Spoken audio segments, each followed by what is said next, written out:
Today we're going to be talking about realism and thinking about responses that people have had to idealist frames of reference, such as were developed initially in Kant and Berkeley, but then in Hegel and Nietzsche and other 19th century thinkers, and then emerged at the beginning of the 20th century as the leading way of thinking about things in philosophy, both on the continent and in Britain and the United States. At that point, there was a sort of resurgence of realism. People saying, wait a minute, the world is really nothing but a projection of the mind? How could that be? And so the realists argue that some things are really out there, are really independent of the mind. The first person we've looked at in this course, who was clearly a realist in this sense, I think, was Aristotle. Aristotle argues for realism on a number of interesting bases. One of them is simply this. We can imagine a universe that has no minds in it. Okay? It is, you might say, a highly contingent feature of the universe, that life ever formed at all, and that life ever got to be complex enough that there is anything that is a sentient creature. And so we might imagine all the possible worlds spread out in front of us, as Leibniz does, and think, how many of them contain life? How many of them contain sentient life? How many of them contain any conscious beings? And then how many contain any that have ideas as sophisticated as those of human beings? And you might say, gosh, I would expect that relatively few would actually have life in them. And then fewer than that, any sentient creature. And then fewer than that, any beings capable of self-consciousness. So Aristotle says, look, I can imagine a universe where there were no minds, and yet there would still be a universe. So in general, he says, if only the sensible exist, in other words, only those things we can perceive. Here, he might as well have been thinking of Berkeley, to be is to be perceived, though of course this is thousands of years earlier. There would be nothing if animate things were not, for there would be no faculty of sense. So in other words, if to be is to be perceived, then if there is no perceiving, because there are no perceivers, then nothing would be. But he says that's ridiculous. Of course we could have a universe where there was no life. We could have a universe where there were no animate beings to be perceiving anything at all. And so if there could be a universe with no perception, there would be things that are in that universe and yet would not be perceived. He said, now the view that neither the sensible qualities nor the sensations would exist is doubtless true for their affections of the perceiving, but that the substrata which cause the sensation should not exist, even apart from sensation, is impossible. So in other words, he's saying this. Imagine such a universe. There would be no animate beings, no consciousness, no sensations of anything, nothing being perceived or thought about. And yet, we can imagine the substrata, the things that could be thought about or could be perceived if only someone were there to do it. Those things would still exist in such a universe. So by wiping out life from the universe, by wiping out sensation, wiping out perception, wiping out thought, we'd not be wiping out the universe. And yet that's what idealism would predict. If everything's dependent on the mind, then if there are no minds, there's just nothing at all. But he says that's absurd. We could have a cataclysm in the universe that would wipe out all life in the universe. If that happened, there would still be a universe, but there would be no perception of it. And so, obviously, to be is not the same as being perceived. He says sensation is surely not the sensation of itself, but there is something beyond the sensation, which must be prior to the sensation. So, take a look at my little Volkswagen key. I am perceiving something, you're perceiving something. It's even, it's kind of cool. It's like a switchblade. So I can imagine that I'm a punk hoodlum as I go up to my Jetta. Well, anyway, never mind. This is what I get for inheriting a car from my daughter. But, yes, I've got this key, and I'm looking at it, and I can perceive it. I can see it as having a certain shape. It does certain things like that. And so all of that is fine. It's got this little red button on the side. I have no idea what it does. I've never pressed it. It seems like a bad idea.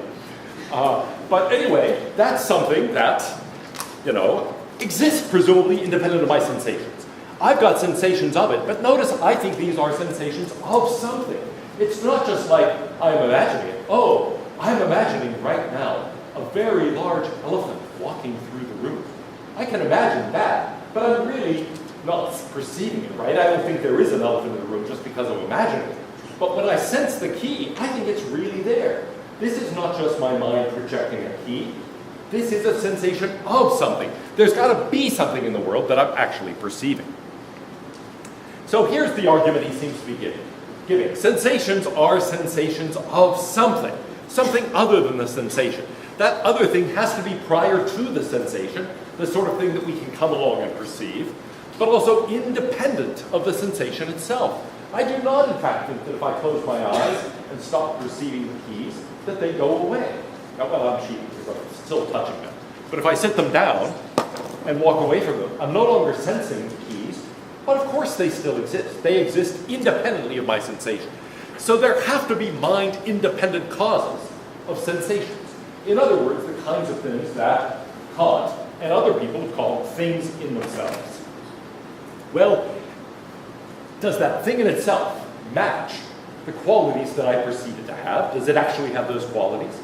Well, maybe, maybe not, right? This is the kind of thing that Locke and Descartes and others try to answer by introducing the distinction between primary and secondary qualities. Maybe some of the things I perceive are really in the object. Maybe other things are really not their creations or projections of my mind. But to think the entire world is a projection of my mind, Aristotle is saying, seems absurd. There have to be certain things that cause my sensations. It's not just arbitrary that I sense things in the way that it might seem arbitrary that I'm imagining certain things. There's got to be some reason why I see or hear or touch what I do. There's a more sophisticated argument that I want to talk about that appears in the works of Jorge Luis Borges. Borges is an Argentinian writer. He is somebody who specializes in the short story. He also wrote poems and short essays. His longest work is 14 pages long. He is one of my favorite authors, maybe my favorite author, and surely the greatest writer of the 20th century who never won the Nobel Prize for Literature. Borges is somebody who develops a view known as magical realism, and his literary works reflect that. So he plays a lot with the content of philosophical problems, with realism and idealism. In some essays, he seems to be arguing in favor of idealism. In other essays and short stories, he seems to be arguing in favor of realism. And what I want to consider today is one of his arguments that emerges in the context of a story in favor of realism. Borges, by the way, has a history on this campus. He came here as a visiting professor. For a long time, he worked in the library in his native Argentina. He was politically unpopular, and so he was a pro-democracy person under a dictatorship, and so they gave him a sort of do-nothing job in the library. He was able to do the entire job in an hour a day, so he spent the rest of the time in the library just sitting around reading. For an intellectual, it's sort of an ideal job. You get paid, and you don't have to do much of anything except sit around and read and write. But eventually he became unpopular enough by his opinions that he was fired from his job in the library. He was offered by the government the job of inspector of rabbits and chickens. He, however, turned that down in order to become a traveling lecturer and a visiting professor, including at the University of Texas at Austin. He's part of the reason we have the world's greatest Latin American studies program. In any event, here are pictures of him on this campus. And you can see maybe the whimsy that is there not only in his personality but in his writing. And by the way, that's what UT students looked like in 1969. Okay, so here is, you might say, what we might think. Let's start with an argument for idealism. Suppose the world is, at least in some respects, independent of the mind. Well, the idealist says, how could we know about it? There's a gap between the mind and the world that's created by this realist thought that there are things in themselves that are independent of the mind. And so the way the idealist often argues is, look, the world might be different even though all our perceptions of it, all our thoughts about it might be the same. We'd have no way of knowing which way the world truly is. It could be, for example, that the world really is the way we see it. Or maybe it's like our perceptions, but only in certain respects, as Descartes and Locke found, only in respect of primary qualities. Or maybe it's not really very much like this at all. Maybe there is an evil deceit. It's tricking us about the nature of the world. Anyway, the problem is, all those things could be true, and yet we could be perceiving the world exactly as we do now. It's not obvious at all how to tie the world and our perceptions together. So here's the argument. Really, if the mind and world are independent, the world exists independently of the mind, then it seems problematic how we could actually know anything about the world. We could know how the world is. But if that's right, we can have no knowledge of it, and so the only way to guarantee knowledge of the world is to treat the world as a mental construction. In effect, the argument for idealism runs through skepticism. If the mind is here and the world is out there, it looks like there's this split between them, and I cannot get the two together except by turning the world into a mental construction. And so either I embrace skepticism or I embrace idealism. So goes the argument in a variety of idealistic thinkers. And so this is part of what leads Berkeley to say that to be is to be perceived. It's what leads Hegel to erase the things in themselves and embrace idealism. But now, Borges points out, well, suppose there were a planet that was actually like this. We might have a planet where everybody really is, in common sense terms, an idealist. What would that even be like? And are there things that could not be explained on that planet?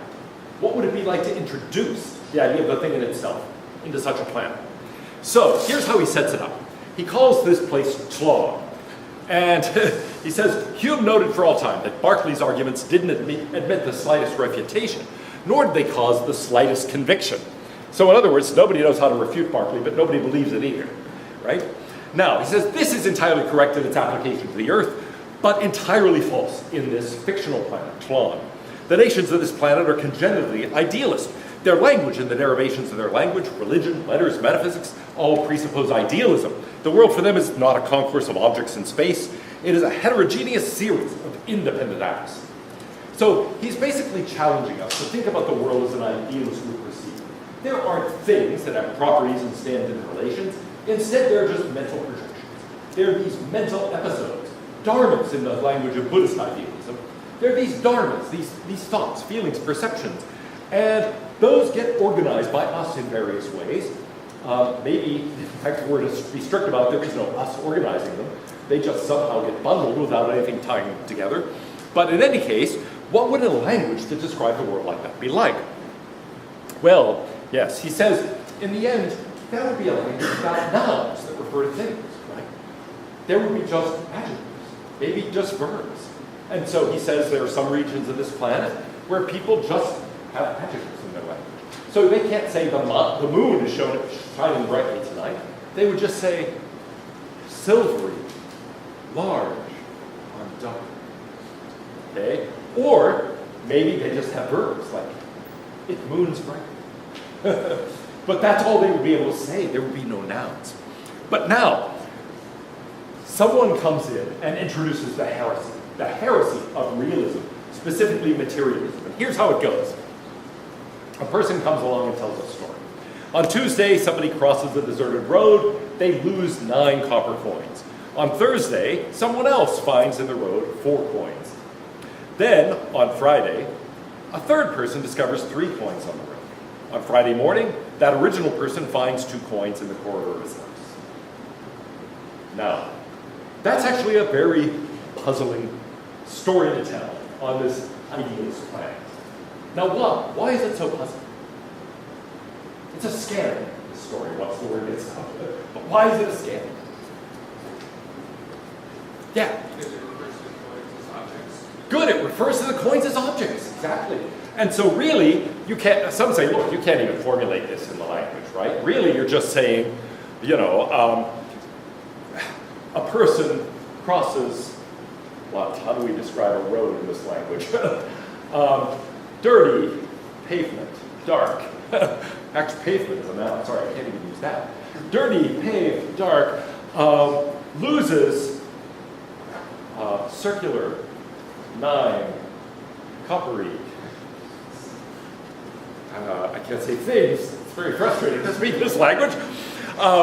Then, someone else at another time finds 4 circular coppery. And someone else discovers 3 circular coppery. And then first person finds 2 circular coppery in cylindrical, I'm trying to find a way of saying corridor in his house. Cylindrical of box-like dwelling. And I said, dwelling sort of now. Anyway, I don't know. I don't know how I would say this even. But some people have said, look, I don't even understand the story, right? This doesn't even make sense in our language. Others say, well, wait a minute, what do you mean finds these, discovers these? That implies that these things have an independent existence. There really is no such thing as finding or discovering. There's just appearing and disappearing, right? You can't talk about finding or discovering anything. That implies some independence. Well, the person introducing the heresy is going to deduce the reality, the continuity of the coins. Okay? You've got to imagine that 4 of the coins have existed in this way between Tuesday and Thursday, 3 between Tuesday and Friday afternoon, and that way, 2 between Tuesday and Friday morning. It's logical to think they've existed, at least in some secret way, hidden from the comprehension of men, at every moment of those 3 periods. But the idealist, of course, won't have any. Now, I think there's actually an argument underlying this little story, this scandal of materialism. And here's the argument. I call it the missing explanation argument, after a closely related argument that's been given in contemporary philosophy. Realism explains our experiences. You want to understand what's going on with the coins? Well, the realist has a very simple account, right? There are these coins. They fall out of this guy's pocket. 2 fell before he even left the house. And then the other 7 turned out to fall on the road and other people find them. And so it's very easy to explain in terms of the existence of the coins. But how does the idealist explain it? This 9 coppery circular disappear. Then 3 coppery circular appear. Then 4 coppery circular appear. Then 2 coppery circular appear. It's just one thing after another, right? Nothing ties them together. Here's another way to put this. Let's go back to my keys. I am seeing the keys. If you're looking, you're seeing the keys. Well, what explains the fact that we're all seeing these keys? Suppose it wasn't that we were doing this. Now, the realist has a simple answer, right? They're really keys. I'm really holding the keys up. And if you're looking in this direction, you see them. So there's nothing really problematic about this from a realist point of view. But for an idealist, where there is no thing in itself, it's as if I said, hey, did you have any dreams last night? And one of you said, yeah, I dreamt about 9 copper coins. And somebody said, I did too. And then the third person said, yeah, me too. Somebody said, yeah, 9 coins lost in the road, right? Yeah. And it turned out you all had the same dream, right?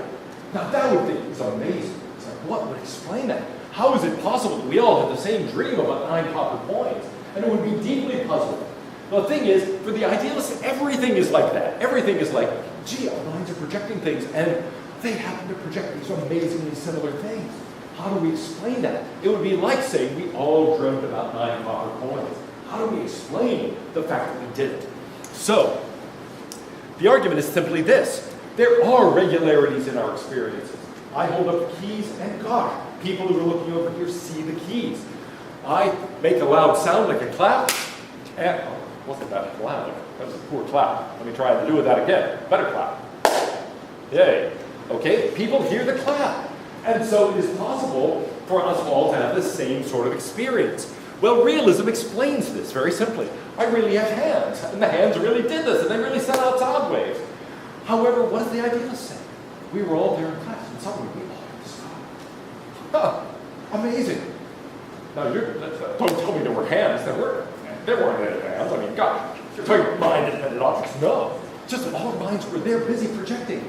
And we all projected the same thing at the same time. Or almost the same thing at almost the same time, right? Those of you sitting in front row actually heard it before those in the back. Something which ordinarily doesn't matter. It matters a lot if you're playing music and you're hearing sound off the back wall, as I found out painfully a few weeks ago. When I wasn't hearing the piano, because there was something in between, I was hearing the piano bounce off the back wall, and I thought I was playing perfectly along with it. It wasn't. Anyway, so sometimes that matters. But anyway, they're closely aligned experiences. Realism has a simple explanation. Idealism has no explanation at all. Even if an idealist could explain it, it seems as if realism is the simplest explanation. There really were hands. There really were sound waves. And so we can calculate what's going on and what you're likely to have perceived. All of that is relatively simple compared to what the idealist has to say. In fact, what could the idealist say? Why do we agree on something or other eventually, as in the pragmatist story? Well, the realist can say, because it's true. That's why we agree on it. But what can the idealist say? What can the pragmatist say? First says, yes, we apply the methods of science, and eventually scientists will agree that there was a clap in that room. But like, wait, why? Why would they agree? Realist says, I know why they agree, because there was a clap in that room. And they have recording devices and so forth. But what is the idealist? What does the pragmatist say? They just all end up agreeing on this. It's as if they all get hungry at the same time and say, boy, it'd be great to have a hamburger. And it ends up being a scientific truth that it'd be great to have a hamburger. And it's like, wait, no, there's something about the world that is going to explain ultimately why they agree. So let's take a simple situation. We're looking at a cat in a tree, or actually a picture of a cat in a tree, my cat Zadok. But let's take a look at Zadok now. How is it possible for us to all look up there and see this picture of a cat in a tree? Very simple, right? Your mind is there in relation to that image, which has its own relation to the cat, and so does my mind. So you're thinking, a cat. I'm thinking, a cat.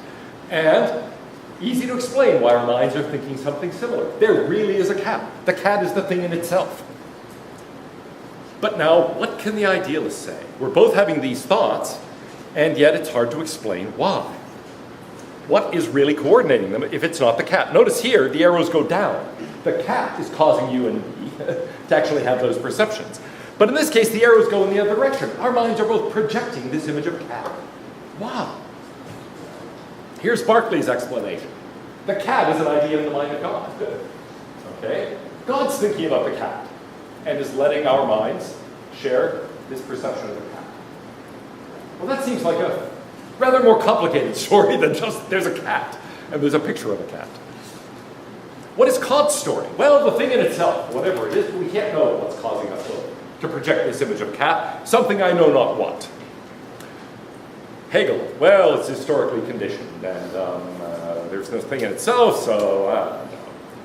Right? I don't even know really how to tell the story in Hegel of why our minds are both projecting the cat. Nietzsche, I don't even have the little thing with Hegel's story. I have no idea at all how to fill in the story. The solipsist does have a nice answer. What do you mean, you and I? There's only one mind, and so there's just me projecting the cat. You're just a figment of my imagination, so there's nothing going on in your mind that I have to worry about. Well, that's a solution, not a very attractive solution. So, the idea is, the realist has a simple explanation. The idealist really doesn't. It's as if two theaters, the theater of your mind, the theater of my mind, to borrow Hume's metaphor, are playing the same movie. But how do we explain it? In the case of an actual theater, simple to explain, right? We talk about the reality of the digital file, or of the film strip, or whatever it is they're projecting, depending on the technology. But there's nothing like the film strip. There's nothing like the digital file, really, in idealism, is there? Or if there is, well, that's where we really have to tell a complicated story. And so it's not clear how that story can really go.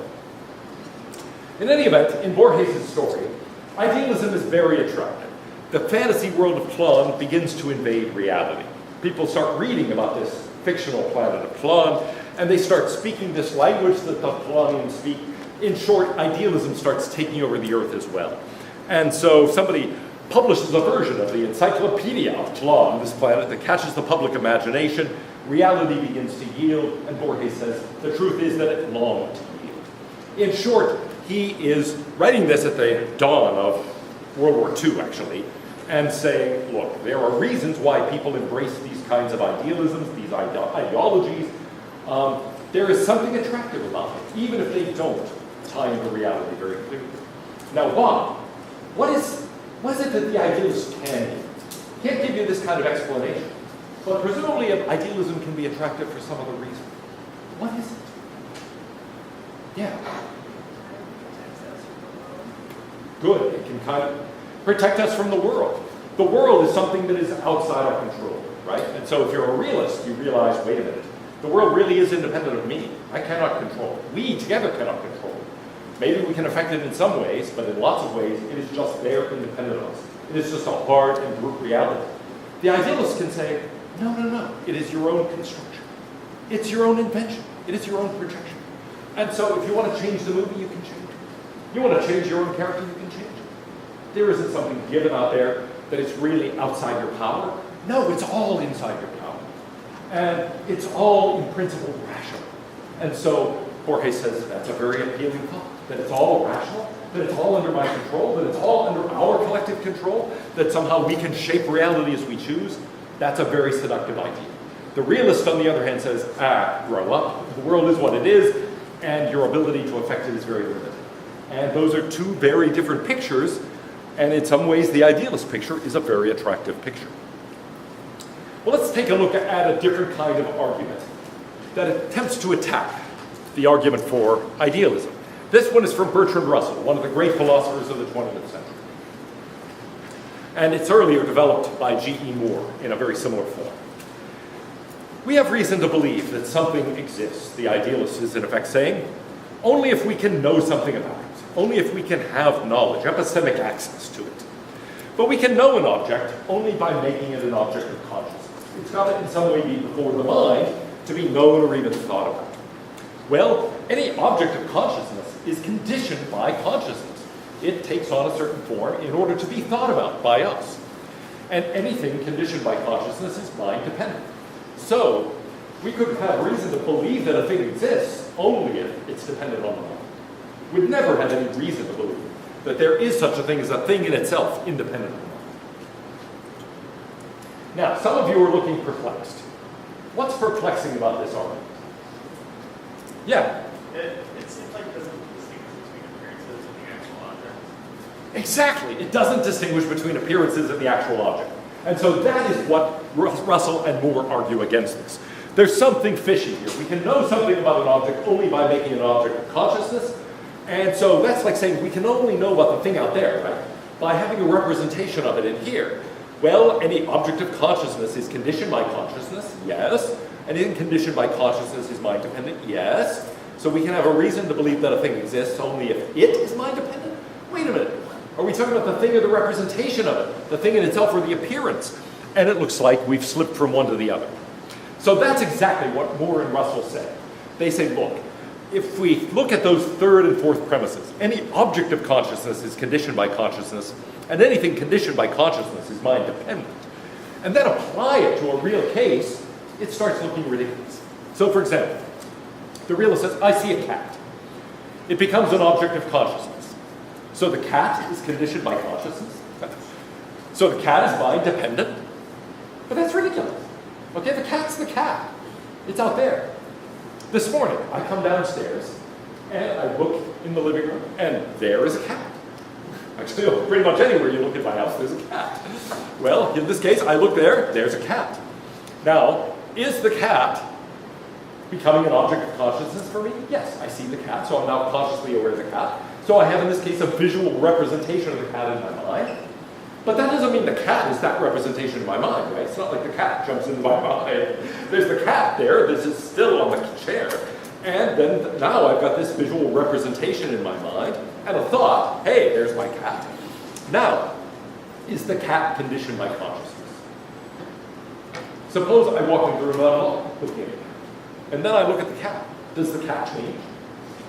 No, right? The cat's doing what it does. In this case, it's fast asleep. It doesn't get changed by the fact that I look at it or don't look at it. Yeah. Cats, yes. I see the cat, but the cat is still out there. I form a representation. That's the object of consciousness that is conditioned by consciousness. So what it comes down to is object of consciousness here is just ambiguous. It partly means the cat outside of me that I'm aware of, and partly it means this representation, this appearance inside my head. And the argument is just trading on that ambiguity. So I see the cat in the tree, which did magically appear at my house. Thank you, Melissa. And once I recognize object of consciousness is being used ambiguously here, I can say, aha. There's a distinction here that we've seen before in Dignaga, one of those Buddhist idealists, between the actual objects, the causes of perception, the thing in itself, and an internal object. This representation, the effect, the appearance in my own mind. The internal object is an object in my mind. It is an appearance, it's a thought, it's a representation. But the actual object, the actual cat, is not inside my mind. It is not a projection of my mind. It is not dependent on my mind. It is what it is independently of what I think about. So, Moore says, we know these actual objects outside of us, like the actual cat, by representing them as internal objects, as these representations of cats. Okay, the internal object, the representation, is indeed conditioned and mind-dependent, but the actual cat, the actual object outside, is neither of those. So, in the end, he says, of course there are objects that are independent of the mind. Here's an example. I have a hand. In fact, I have another hand. There are at least two objects that are independent of my mind. Okay? They really are out there. They are not things that are merely mental projections. Okay, So, well, I don't want to go on and on about this, as I do here on slides. Let's skip it. Russell turns this into a general argument against pragmatism. He says pragmatism seems to suggest that if I infer a world, there is a world. Yet I'm not the creator. Not all my inferences and explanations could prevent the world from coming to an end tonight if it were to so happen. Whatever accusations pragmatists may bring, I shall continue to protest that it is not I who make the world. So Russell is saying, look, in the end, the scientists, in the ideal circumstances, at the limit of scientific inquiry, can decide whatever they want. There is still a world there. Their decision does not make a world. And if the world disappears overnight, it is not something that they have any control of, right? Let's say the big shrink is about to happen. Those scientists saying, no, let it not be so, has no effect on that at all. They are not the ones making the world. The world is what it is. And if they come to some agreement, it's because of the way the world actually is. So, we conclude here, in a sense, full circle. We've gone from a kind of realism that leads to an empiricism. Then we went through classical rationalism, which remains a realist tradition. Then we considered idealism. And finally, we've looked at these arguments against idealism. In some ways, in both continental philosophy and in analytic philosophy, which is common in the US and in Britain and other English-speaking parts of the world, this remains a key issue. To what extent is the world dependent on our minds? To what extent is it independent? That remains a very live subject of inquiry. So philosophy doesn't die here, it continues, and really this is just the starting point for what happens over the last